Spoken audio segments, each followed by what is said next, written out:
roll call that shows just how small the Democrat majority legislative agenda actually is. 16% of the bills this majority has brought to the floor has been non-binding resolutions. When you remove suspensions, that number jumps to 21%. Nearly a quarter of the most important bills brought to the floor have been non-binding resolutions. And if you thought that might slow down, if you thought they figured they ought to stop it, think again. They just introduced another non-binding resolution on the president's consideration to shut down the southern border, an action the president hasn't even taken. Speaker Pelosi has turned the House of Representatives into the House of non-binding resolutions. When I campaigned, I've never heard one person tell me to go to Washington to pass a resolution. The American people sent us here to solve problems, not to take messaging vote after messaging vote. Now, in contrast, the President and I will be traveling to the border tomorrow to hear directly from the law enforcement on the crisis at this border, and I look forward to hearing each and every one of them and get a better understanding. This lack of seriousness is happening in committees too, a place where serious lawmaking is actually supposed to take place. The most concerning to me is what took place yesterday, Ways and Means Committee, probably the most revered committee in all of the Capitol. They voted yesterday to weaponize the IRS to attack political opponents. Not only is it a waste of time, it sets a dangerous standard of having the federal government used as a political weapon. Finally, I want to mention something that just happened on the floor. I did not think this day would come. I did not think it would happen to the House of Representatives. I did not think it would ever happen in America. But all the talk that we've seen in this new Democrat socialist movement, the comments they have made, the challenges and the questions they have made to those of the Jewish faith, the boycott, divestment, and sanctioned BDS movement,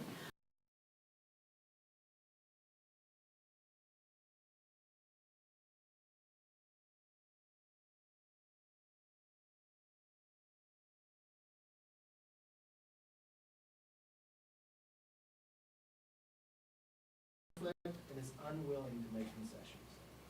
The Democrat majority has blocked a vote on opposing BDS over and over again.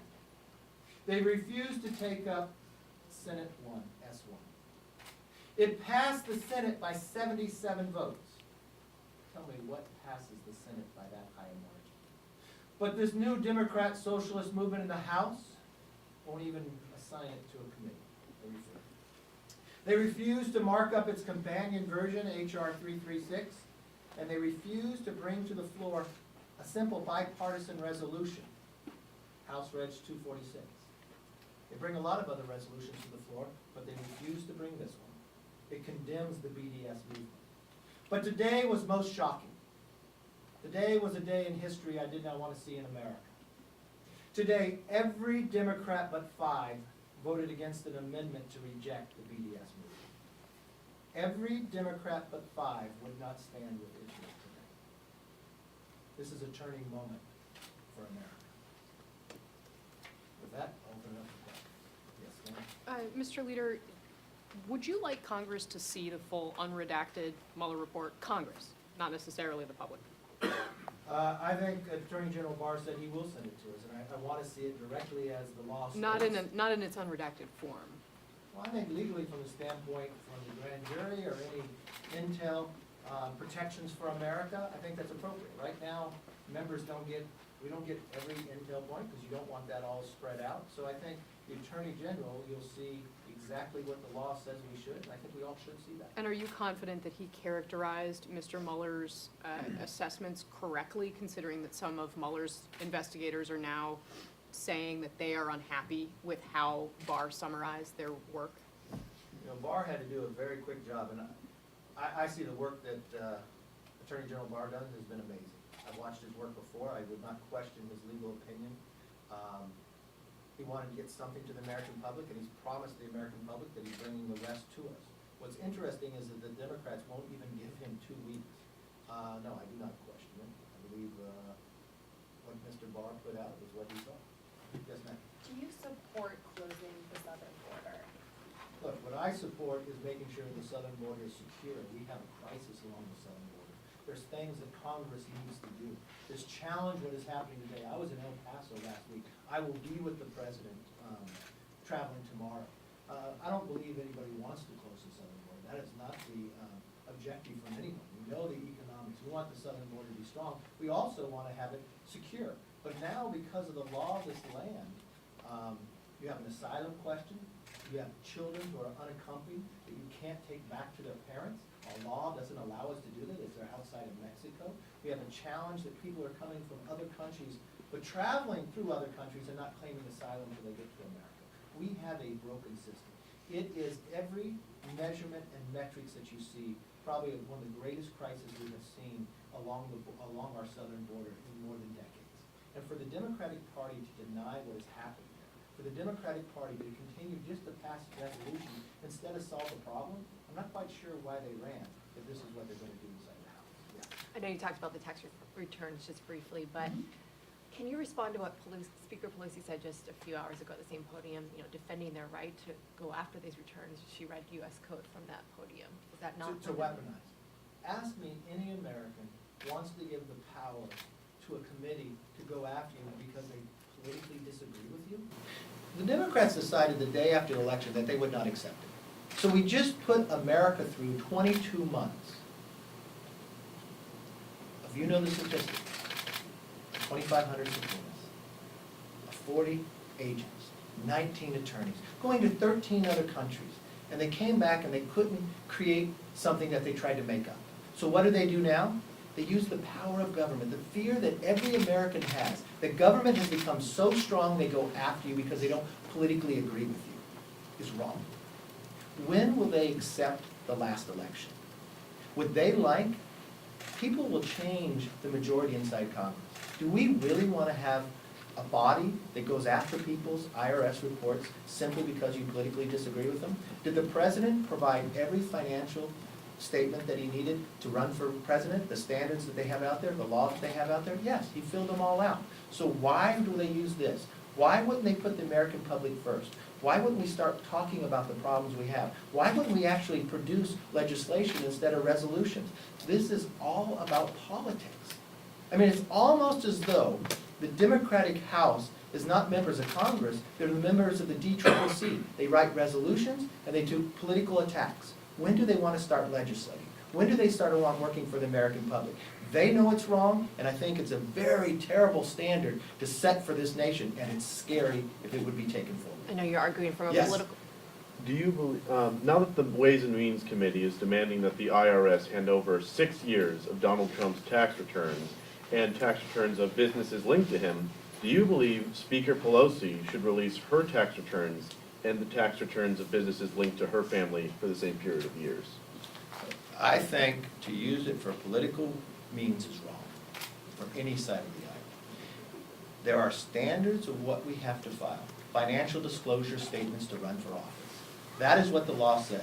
Just as I don't go back to somebody 4 or 5 years ago and said, you went faster than a current speed limit or something in the past. We believe in the rule of law in this nation. And for the idea that we're going to let government become so powerful to go after and intimidate individuals, did we not just put the country through enough? Did we just not spend $25 million? Did we just not have, and what will they find in these tax returns that Mueller could not find?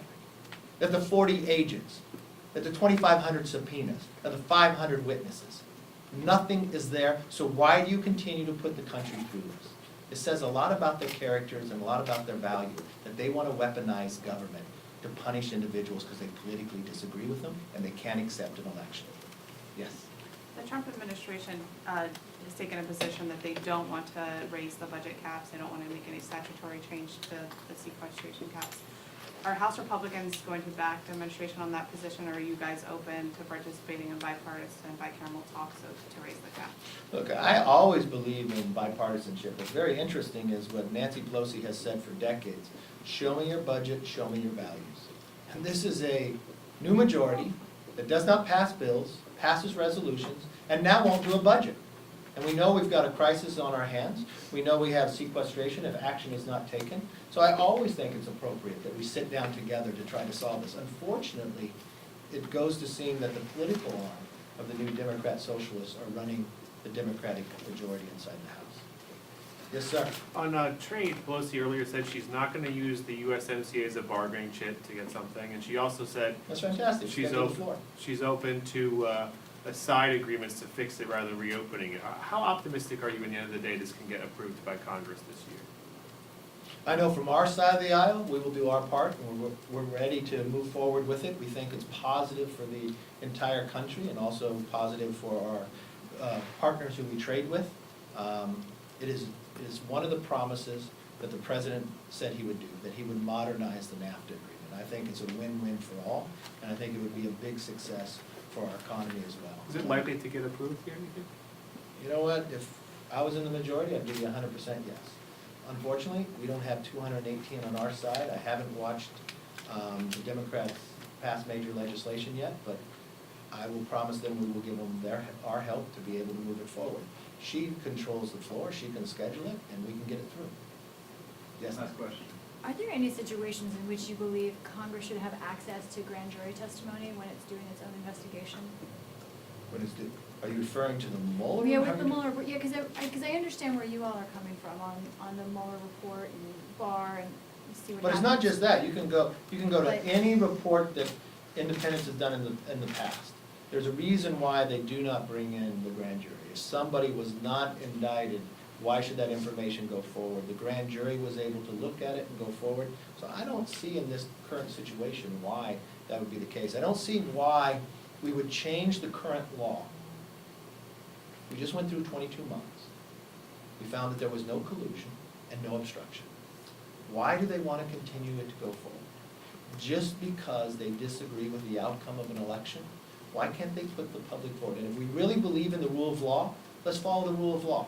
Let's not weaponize our government to go after people because they disagree with them. I think that is wrong, and I don't think that's healthy. But more importantly, the thing that concerns me the most is what I just saw happen on the floor of the House. You've covered this body for quite some time. If somebody would have come to you, and you've watched how bipartisan we've ever been with our relationship with the only democracy in the Middle East, Israel, that an entity wants to go and destroy Israel by boycotting, sanctioning, divesting, and you couldn't even stand up to say that is wrong. You won't schedule a bill that has passed the Senate by 77 votes, but every single Democrat but 5 voted against Israel and voted to allow the BDS movement to grow. Today is a sad day. Today is a day that should not happen in this House and should not happen in America. And I never thought, regardless of what the disagreements I've had with the other side of the aisle, that they would come to this conclusion. They would step to this moment. The comments that I've heard the months before, I thought that maybe it would have been isolated to just a few members. But today was different. Today, the majority of the Democrats accepted what the other Democrats have been saying. That is not a day to be proud of, and that's not a day and a vote that they should stand with. What do you think?